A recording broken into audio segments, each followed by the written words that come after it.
Ito sa lahat dyan ng mga congressman. Kayo dapat ang imbestigahan base doon sa 18 Marines.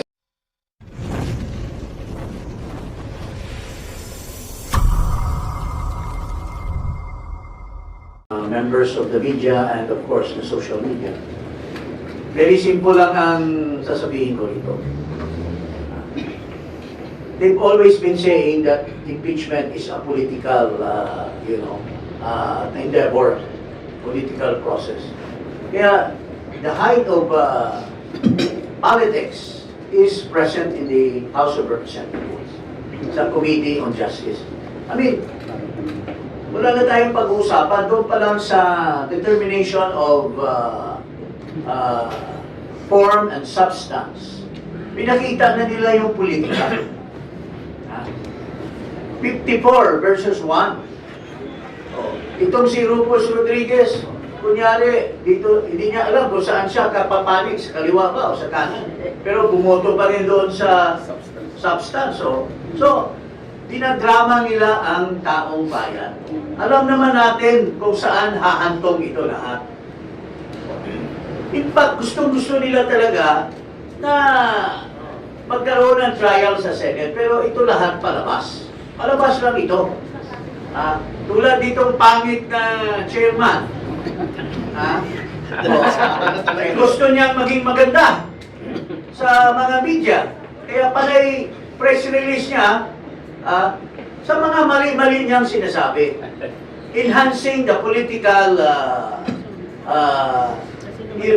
process to persuade the people in their favor. Kung gusto nila noon na 1/3 ay minamadali nila, bakit hindi na nila madaliin ngayon? Magboto na sila. Bakit pa nila gagamitin ang BP para sa kanilang sarswela? Alam naman natin, sarswela lahat ito. Wala silang ebidensya, mangangalap pa. You know, when you file a case, if it's a criminal or a civil, you file a case in a criminal doon sa fiscal, pagdating doon sa complaint mo, nakalatag na lahat na ebidensya. Hindi ka na pwedeng, tika-tika fiscal, isupina mo muna ito kasi wala kaming nag-attach ditong ebidensya sa sinasabi namin. Pwede ba yung ganon? Supina mo ba? The fiscal, which is akin.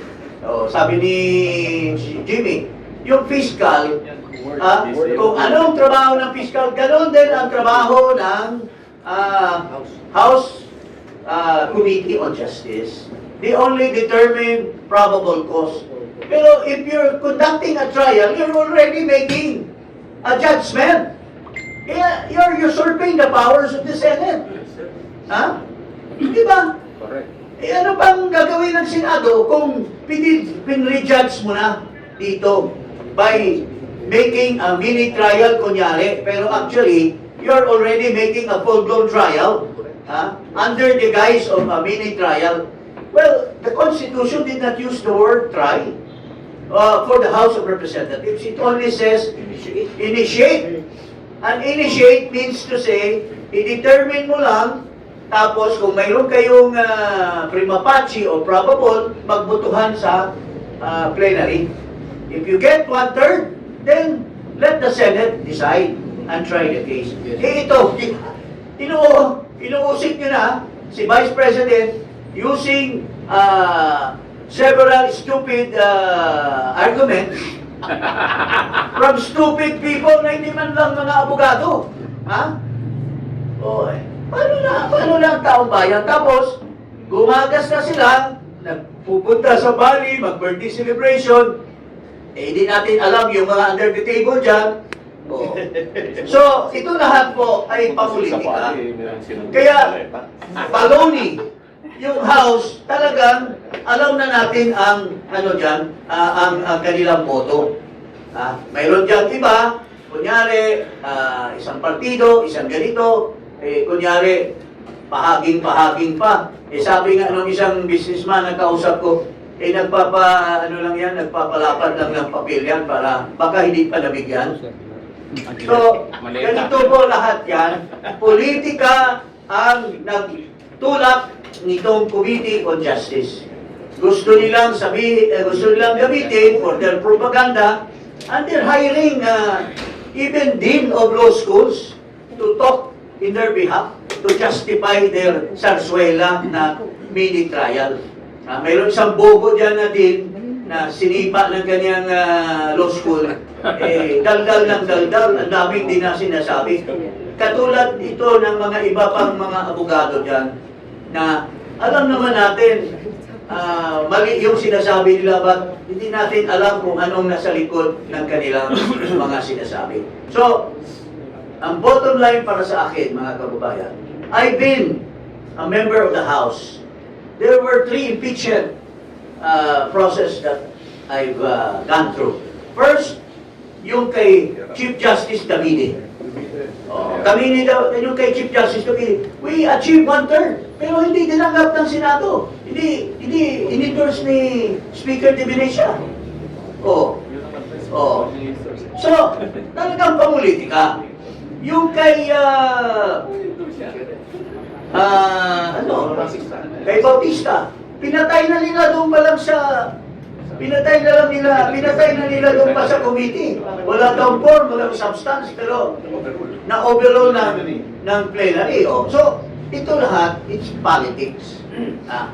Kung may order ang speaker, may order ang majority floor leader, lahat yan, lahat yan mga miyembro dyan ng Committee on Justice. It's already been revealed by a Congressman Erice. It's been revealed by Toby Chanco na pamulitika lahat ito. Kaya, ito sa inyo, lahat dyan ng mga congressman. Ito sa lahat dyan ng mga congressman. Kayo dapat ang imbestigahan base doon sa 18 Marines kung ilan ang maleta na tinanggap nyo. Umamin na nga yung isang babae. Umamin na nakatanggap siya ng maleta. Pero hindi niya sinabi kung magkano natanggap ng tatay niya. Iyan po. This is purely political. Pero the people of this country is still hoping that the Senate will give justice to the impeachment process. Kaya takot na takot sila sa Senado because hindi nila alam kung anong decision. Pero for me, it's already, if it's forgone in the House na ma-impeach si Sara Duterte, it's forgone in the Senate na wala silang makukuhang boto to convict her. And that is my, crystal ball saying. May sisingit na po ako another party matter. Noon po August, this is totally unrelated. Noon po August, nagkaroon ng hearing yung committee ni Senator Robin Padilla, Committee on Communications and Media, on the sexual harassment sa mga studios, where I appeared as one of the resource persons. At further to that, I wrote a letter to follow up the results of what happened in that. And I would like to distribute to you the letter to Senator Padilla, who is a member, by the way, of the Partido Demokratiko Pilipino, Joey. This is in relation to the amendments to the law on sexual harassment that I testified regarding the 2 cases that I've handled for GMA 7, yung studio ni Manu Prod, on sexual harassment. And nasabi naman doon, in view of the recent resurgence of the revelations against Arnold Clavio, yung kay Sara Calabagan, there is a need to come out with those amendments to the law on sexual harassment. Ito po yung letter. Basically, tapos na po ito, ang sabi ko lang, i-amend niyo yung law on sexual harassment to the effect that those who cover up these acts of sexual harassment should be made as guilty as the principals.